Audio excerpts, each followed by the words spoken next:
there. I'll be brutally honest. I'm just happy that at the end of the day, I get the output file from Zoom and I haven't messed anything up with the recording because I am not that good with Zoom myself. So I have a lot to learn between now and the time we launch these programs. Okay, so I think, yeah, I think good. I think we're all set. You good to go, Virginia? Yeah. Super. Hello, everybody. This is Mike DeBliss, and I have a very special guest with me today. I have Virginia Scott.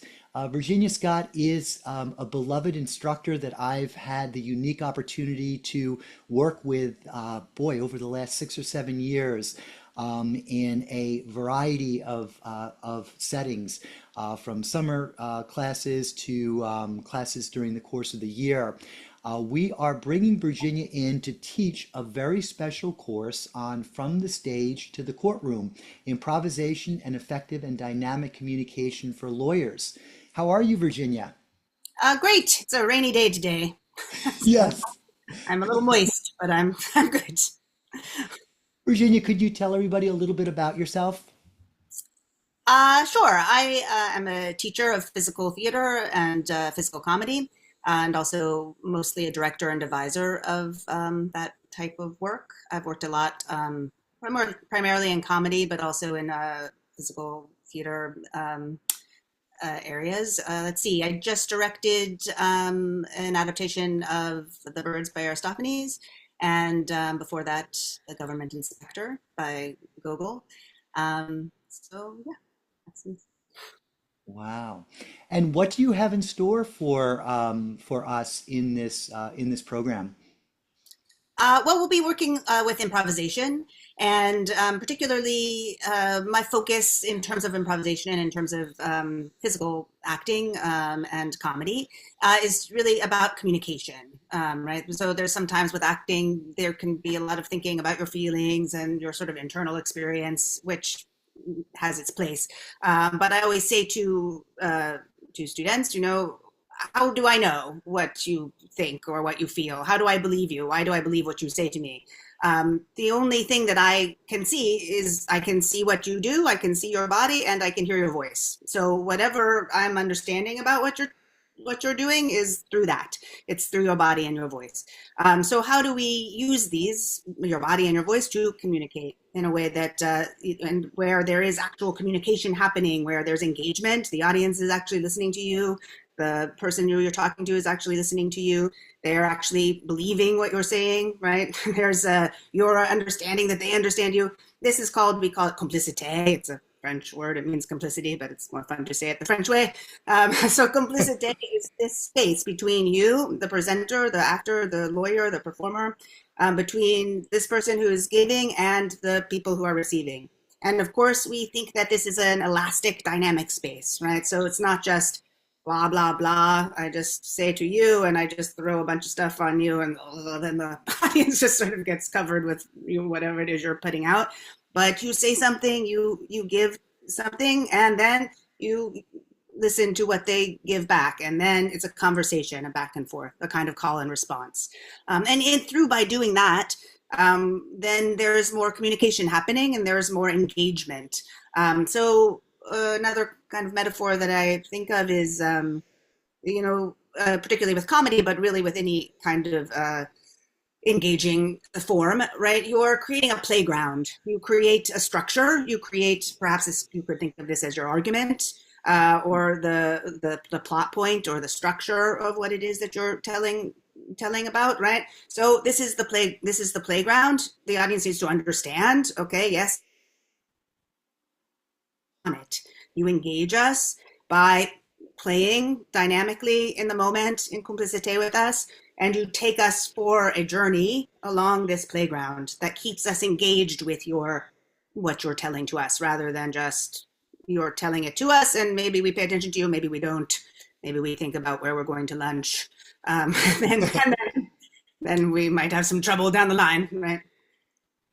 I love that you mentioned that, Virginia, because I always viewed any opportunity, especially during opening or closing, when I'm addressing the jury, as one in which there it was a conversation and not a one-sided assault of me, as the delivery system in giving a speech. I always wanted to take them in and see how they were responding to what I was saying, through the nonverbal expression and the small nuances of eye contact and things of that nature.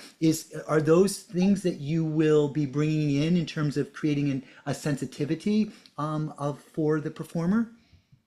Absolutely. So, kind of the very beginning of any improvisation is this sense of complicité, right? How do you actually look at the audience and actually see the audience? Perhaps you've gone to a show and somebody talks out to some guy who's on the horizon. We don't know who that person is, right? It's always very disengaging. Someone's talking to this guy. I don't know why he gets all the attention, and I'm right here. Nobody's talking to me in the audience, right? So you want to talk to the person you're talking to, and acknowledge the truth, which is I'm here and you're there, and I'm saying something to you, and you're listening to me. This is what's happening, I'm not pretending that's not happening. I'm engaging that that's happening. It can be scary. It's scary for performers. It can be vulnerable to feel like, oh, we're actually doing this thing. We're together and I'm saying something to you, that we embrace that, acknowledge it, and go forward through that is the sort of the beginning step. So that's absolutely something that we'll start with. And then, of course, once you're doing that, to listen. It can be oftentimes, students may not hear anything, right? They don't hear laughter. They come off stage and they say, nobody laughed at all. It was terrible. Nobody laughed at all. And everybody says, no, there's they laughed here, they laughed there.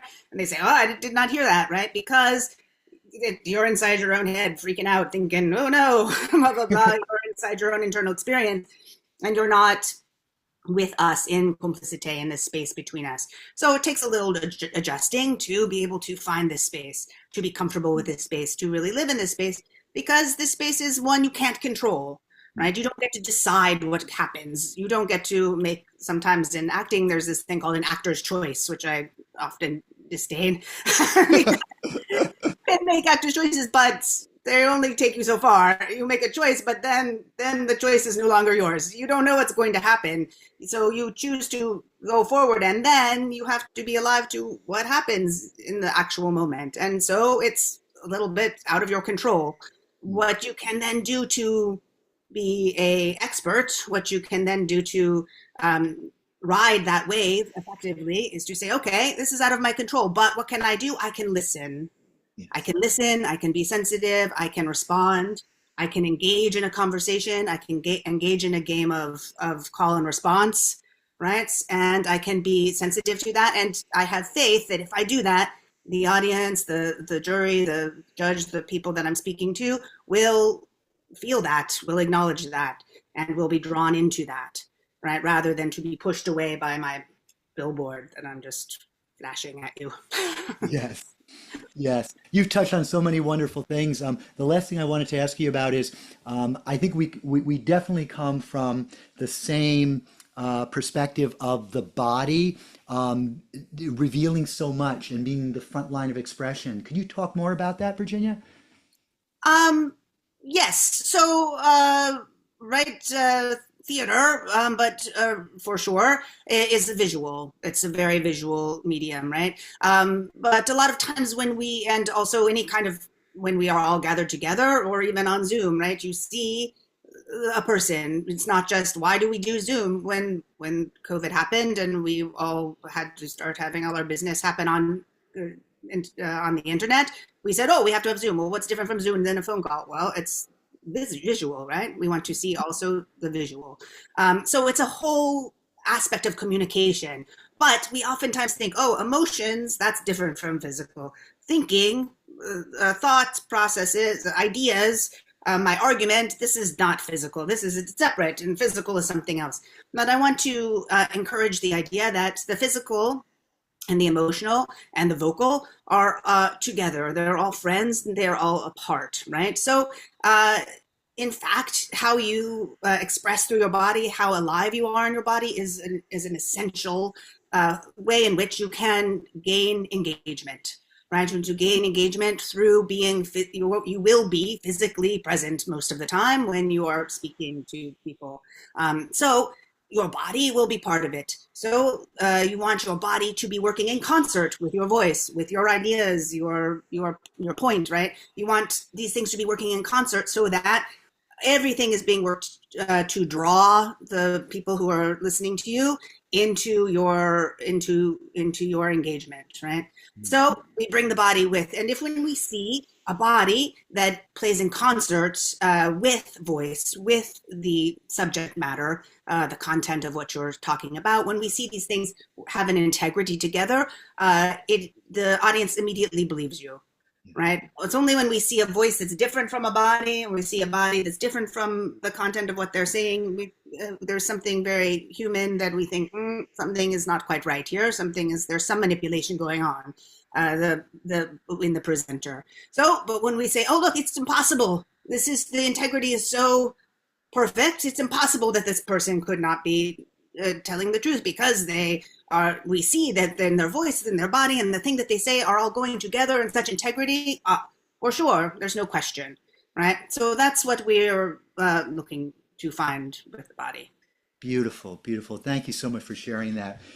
Virginia, could you state, okay, why don't we let them know the dates of the program? It will be over Zoom, and I'll have Virginia share the dates with you. And then, Virginia, just the requirements in terms of space, in terms of any props that they might need, if you could shed some light on that after. Sure. So let's see. This will be part of the Voice, Body, and Movement for Lawyers program. And the dates for my section will be Tuesdays from 7 p.m. to 9 p.m., March 4th, March 11th, and March 18th. So 3 weeks in March. And in terms of the requirements, all you need to bring is a space that you can move in and make a lot of noise in.